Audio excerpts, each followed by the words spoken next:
The birthmark that changed everything. Have you ever lost something so precious that every breath felt like drowning?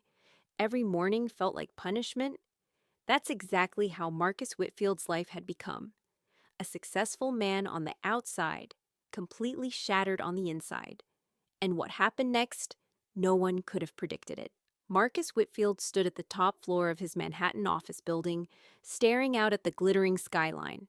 To the world, he was a titan of the tech industry, a self-made billionaire whose software company had revolutionized cloud computing. His name appeared on Forbes lists. His opinions moved markets, and his success story was taught in business schools across America. But none of that mattered anymore, because 7 years ago, Marcus lost the only thing that ever truly mattered to him, his son, Ethan. It was supposed to be an ordinary Saturday morning. Marcus and his wife, Rebecca, had taken 5-year-old Ethan to Central Park. One moment, Ethan was laughing, chasing pigeons near the fountain. The next moment, he was gone, vanished, just like that. Despite the massive search operation, despite hiring the best private investigators money could buy, despite offering a $1 million reward, Ethan was never found. No ransom calls, no witnesses, no closure. Just an empty void that swallowed Marcus whole. The loss destroyed his marriage. Rebecca couldn't look at him without seeing Ethan's absence reflected in his eyes. Within a year, they divorced. She moved to California, trying to start over, trying to forget. But Marcus couldn't forget. He wouldn't. Instead, he threw himself into work with an almost manic intensity. 18-hour days, back-to-back meetings, endless projects, anything to keep his mind from wandering to that terrible day. But late at night, when the office was empty and the city fell quiet, the memories came flooding back. Ethan's laughter, his tiny hand holding Marcus's finger, the way he'd say, "I love you, Daddy," before bed. That's when the nightmares started. Dreams where he could see Ethan calling out to him, but Marcus couldn't reach him no matter how hard he tried. He'd wake up sweating, heart pounding, gasping for air. And then came the guilt. The crushing, suffocating guilt that whispered in his ear every single day. You failed him. You lost him. What kind of father are you? It was a Tuesday night, around midnight. Marcus sat alone in his office, surrounded by financial reports and data analytics he had no interest in reading. His assistant had left hours ago. The entire building was dark, except for his corner office. He clicked mindlessly through news websites, not really reading anything, just trying to keep his mind occupied. That's when a headline caught his eye. Federal investigation uncovers child trafficking ring operating in major U.S. cities. His hand froze on the mouse. He felt his chest tighten.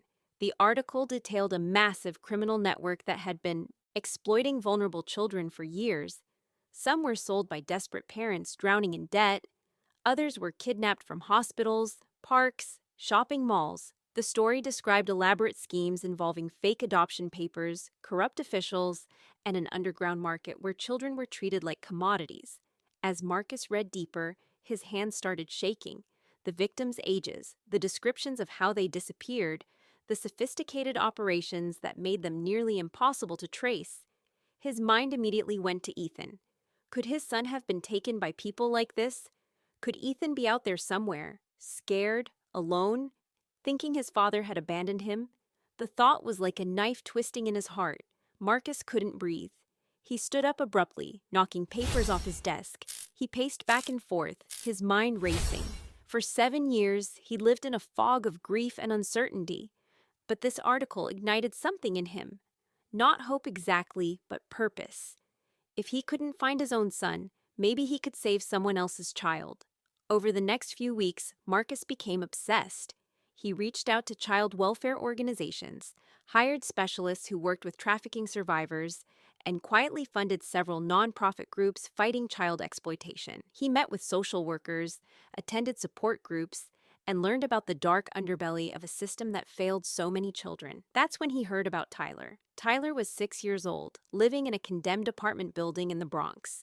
His mother had died of an overdose 2 years earlier. His father, Derek, was an alcoholic buried under gambling debts he'd never be able to repay. Derek had been approached by people offering cash, good money, in exchange for giving up custody of his son. Marcus learned about the situation, through a social worker named Patricia, who'd been trying desperately to get Tyler into a safe home.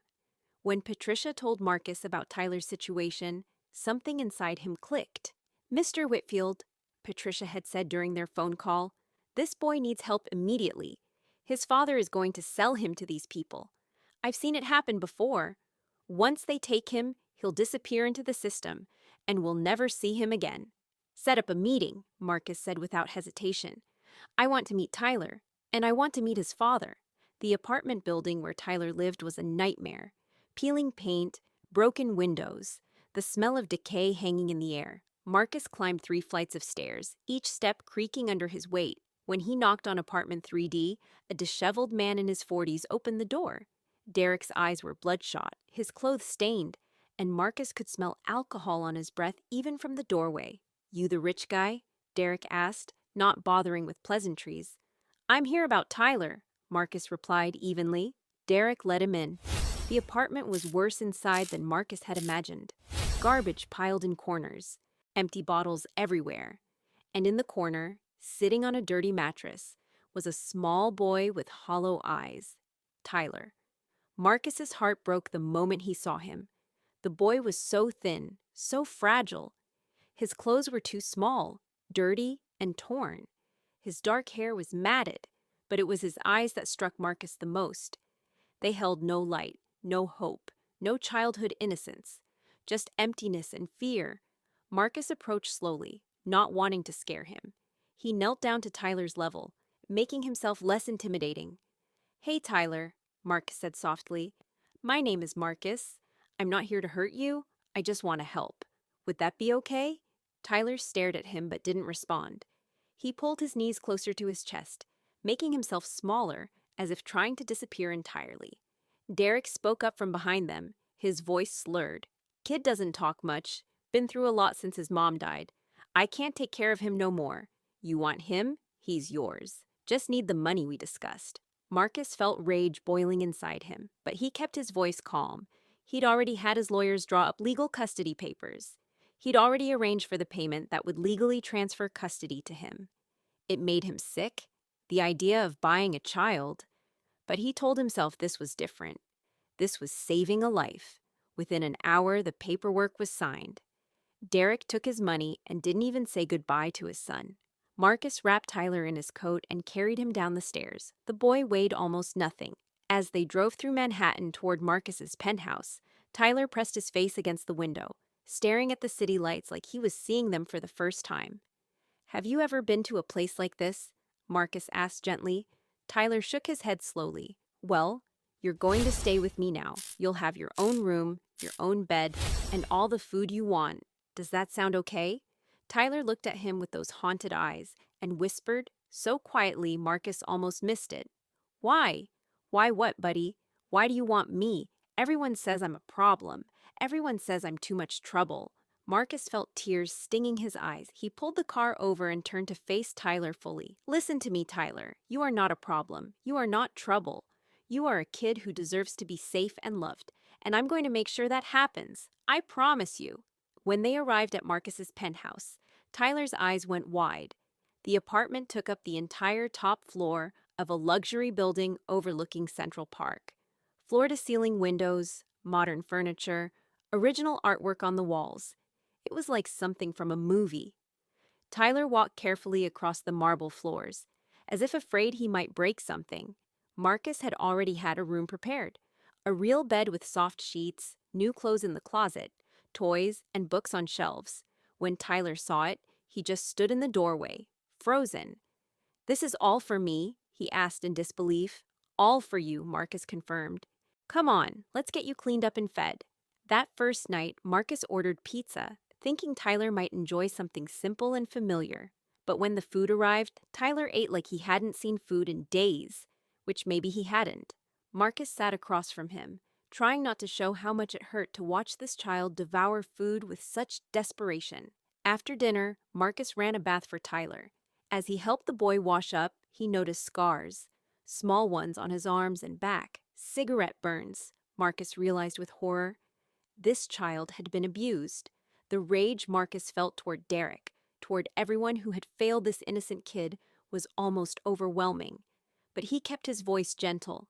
"Tyler, did someone hurt you?" Tyler's body went rigid. He didn't answer, just stared at the water. "It's okay," Marcus said quickly. "You don't have to talk about it now, but I want you to know no one will ever hurt you again, not while I'm here." After the bath, Marcus helped Tyler into clean pajamas. They were soft, warm, probably the nicest clothes Tyler had ever worn. As Marcus was tucking him into bed, he noticed something. On Tyler's left forearm, just below his elbow, was a birthmark. A distinct, leaf-shaped mark. Marcus's breath caught in his throat. His vision blurred. His hands started trembling because 7 years ago, his son Ethan had the exact same birthmark. Same shape, same location, same size. Marcus stepped back from the bed, his mind reeling. This couldn't be possible. It had to be a coincidence. Lots of people had birthmarks, right? But even as he tried to rationalize it, his heart was pounding so hard he thought it might burst through his chest. Tyler had already closed his eyes, exhausted. Marcus stood there in the doorway, staring at that small arm, that unmistakable mark, and felt the world tilting beneath his feet. He walked out of the room in a daze, closing the door quietly behind him. In the hallway, he leaned against the wall, trying to catch his breath. His hands were shaking so badly, he had to clench them into fists. After 7 years of searching, 7 years of dead ends and shattered hope, could it really be this simple? Could Tyler actually be Ethan? Marcus didn't sleep that night. He sat in his study, pacing back and forth, arguing with himself. Part of him wanted to believe desperately that he'd found his son. But another part, the part that had been broken by years of disappointment, was terrified of hoping again. What if he was wrong? What if this was just another cruel coincidence? By sunrise, Marcus had made his decision. He called his head of security, David, someone he'd trusted for over a decade. "David, I need a DNA test, discreetly, today." "Of course, sir. May I ask what this is regarding?" Marcus's voice cracked. I think Tyler might be Ethan."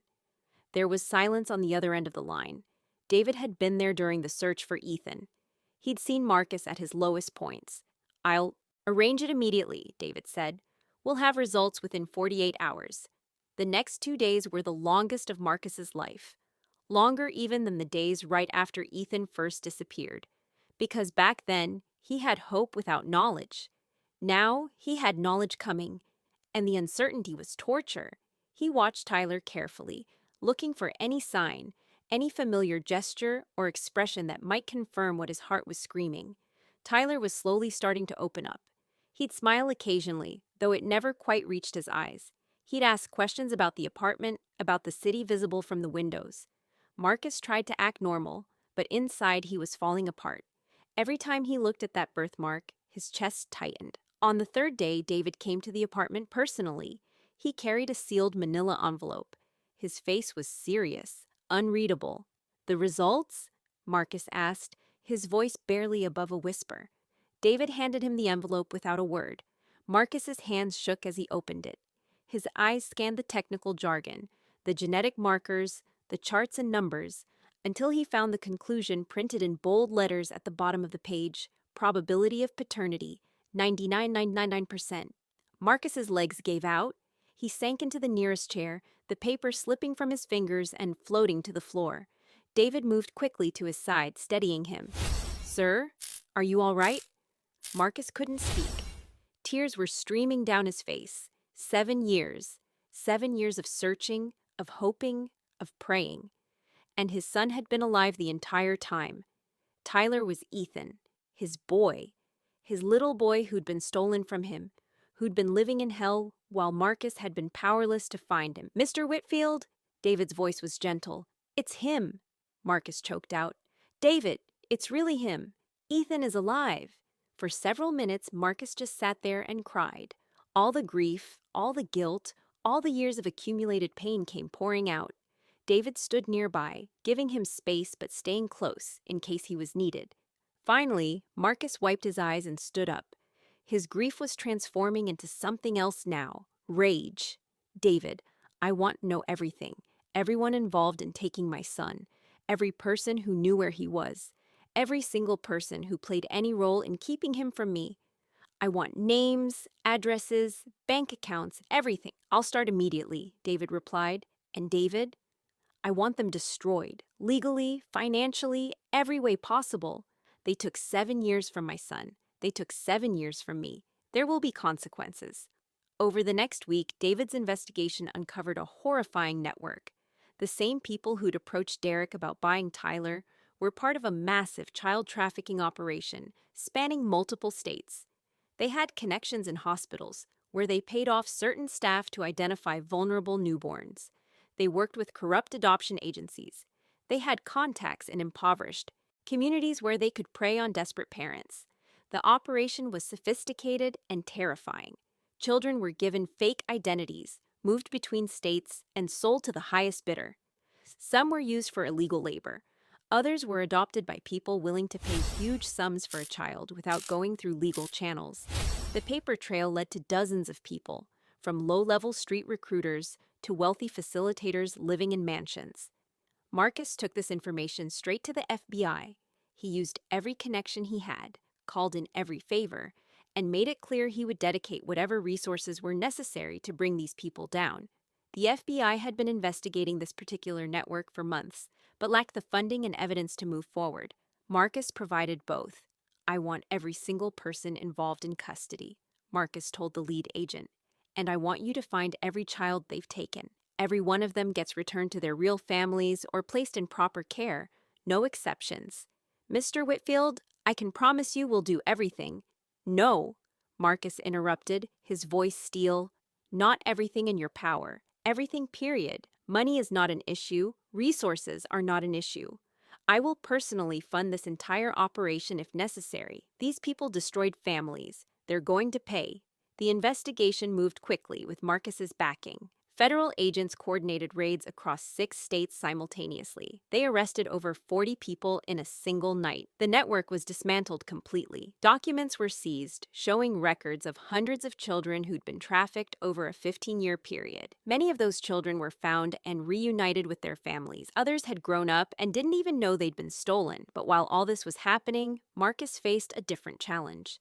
How do you tell a traumatized 6-year-old boy that his entire life has been a lie? That his name isn't Tyler, it's Ethan? That the father who sold him wasn't his real father? That his real father has been searching for him desperately for 7 years? Marcus consulted with child psychologists who specialized in trauma and identity issues. They all said the same thing. Take it slow. Build trust first. Let the child feel safe before disrupting his world again. So Marcus waited. He spent time with Tyler, getting to know him, letting Tyler get comfortable in his new life. They'd have breakfast together every morning. Marcus would ask Tyler about his dreams, though the boy rarely remembered them. They'd play video games, though Tyler was hesitant at first, like he was worried he'd do something wrong and get in trouble. Slowly, gradually, Tyler started to relax. He'd laugh at funny movies. He'd ask for seconds at dinner. He'd even initiated conversation sometimes. One evening, about 2 weeks after the DNA results came back, Marcus found Tyler in the library, looking at a photo album. It was an album from before. Ethan disappeared. Marcus had kept it, but hadn't looked at it in years. Too painful. Tyler was staring at a picture of Marcus and Rebecca at the beach, with a small boy between them, laughing. "Who's that?" Tyler asked when he noticed Marcus in the doorway. Marcus's throat tightened. That's my family, from a long time ago. Where are they now? The woman, that's my ex-wife. She lives in California. And the little boy? Marcus sat down next to Tyler. His name was Ethan. He was my son. What happened to him? He disappeared 7 years ago. I've been looking for him ever since. Tyler traced his finger over the photo, studying the little boy's face. Do you think you'll ever find him? Marcus looked at Tyler carefully. I think I already have. Tyler looked confused. Marcus took a deep breath. This was the moment. He couldn't wait any longer. Tyler, I need to tell you something very important. Something that's going to sound impossible, but it's the truth. He paused, choosing his words carefully. Your name isn't Tyler. It's Ethan. And I'm not just someone who wanted to help you. I'm your father, your real father. Tyler's eyes went wide. He shook his head slowly. No, that's not. I don't understand. I know this is confusing, but look at this birthmark. Marcus gently touched Tyler's forearm. The boy in this photo had the same birthmark. Because he's you. You were taken from me when you were 5 years old. Someone stole you, but I never stopped looking. And now I've found you. Tyler pulled his arm back, his breathing getting faster. But Derek said I was his son. He said my mom died, and Derek wasn't your real father, Ethan. He was part of the people who took you from me. Your real mother is alive. She's in California, and she never stopped loving you, or looking for you either. Tears started streaming down Tyler's face. If you're my real dad, why didn't you find me before? Why did it take so long? Marcus felt his own tears falling. Because the people who took you hid you very well. They changed your name, they moved you around, but I promise you, I looked everywhere. Every single day for 7 years, I've thought about you. I've searched for you.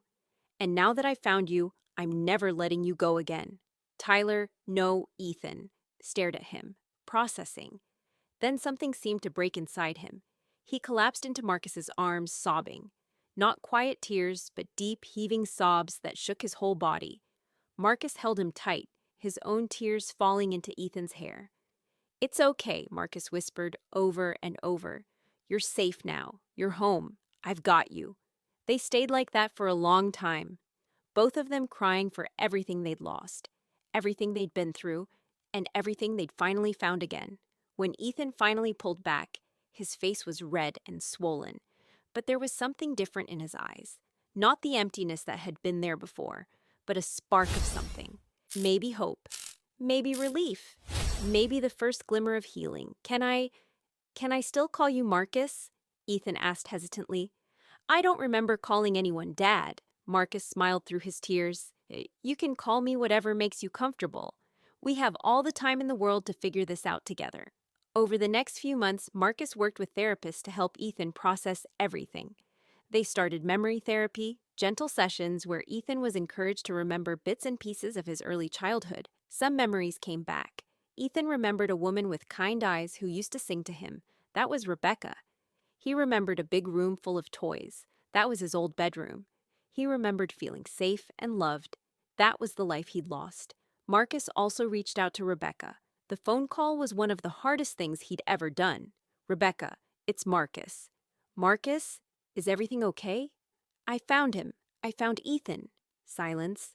Then a sound that might have been a sob or a gasp. What? How? Where? It's a long story, but he's here. He's safe, and he's asking about his mom. Rebecca flew to New York the next day. When she saw Ethan, she fell to her knees and just stared at him, afraid to touch him, afraid he might disappear again. Ethan looked at her with uncertainty. Do you remember me? Rebecca asked through tears. Ethan thought for a moment, then nodded slowly. You used to read me stories about dragons. Rebecca laughed and cried at the same time. Yes, I did. You loved those dragon stories. That moment, watching his ex-wife reunite with their son, Marcus felt something he hadn't felt in 7 years. Peace, not complete happiness. There was too much trauma, too much lost time for that. But peace. His family wasn't whole, but it wasn't broken beyond repair either. The legal case against the trafficking network made national news. Marcus made sure of it. He wanted everyone to know what had happened, to understand how many families had been destroyed by these people. Some of the defendants got life sentences. Others got decades in prison. But for Marcus, no punishment would ever be enough. They'd stolen 7 years from his son. 7 years of childhood, of innocence, of safety. Those years could never be returned, but Marcus chose to focus on the future instead of the past. He established a foundation dedicated to finding missing children and supporting trafficking survivors. He donated millions to strengthen child protection services. He used his platform and resources to make sure what happened to Ethan would happen to fewer children in the future. And slowly, day by day, Ethan began to heal. He started calling Marcus Dad about 6 months after the truth came out. The first time he said it, Marcus's eyes filled with tears. Ethan started smiling more. He made friends at his new private school. He developed interests. He loved science, particularly astronomy. He wanted to be an astronaut someday. One night, about a year after Marcus found him, Ethan came into the study where Marcus was working late. "Dad?" "Yeah, buddy." "I was thinking about something." "What's that?" "All those other kids who are still missing. The ones like me. Are you going to help find them too?" Marcus looked at his son, this brave, compassionate boy who'd been through hell, and somehow came out the other side with his heart intact. "Yes," Marcus promised. "We're going to help find them all." Ethan nodded, satisfied. "Good, because everyone deserves to come home." Marcus stood up and hugged his son, this miracle he'd been given a second chance with. And he thought about all the other parents out there, still searching, still hoping, still waiting for their own miracles. He'd dedicate the rest of his life to making sure as many of them as possible got their happy endings too, because every child deserves to be safe, every child deserves to be loved, and every child deserves to come home. Moral of the story: never give up hope, even when the world seems darkest. Sometimes the miracles we stop believing in are just around the corner, waiting for us to find them. And when we're blessed with a second chance, it's our responsibility to help others find theirs too. Call to action. If this story touched your heart, please subscribe to our channel for more inspiring true stories about resilience, hope, and the unbreakable bonds of love. Share this video with someone who needs to hear that miracles still happen. And remember, your support helps us share these powerful messages with the world. Hit that like button, drop a comment telling us how this story made you feel, and join our community of believers. Because together, we can keep hope alive.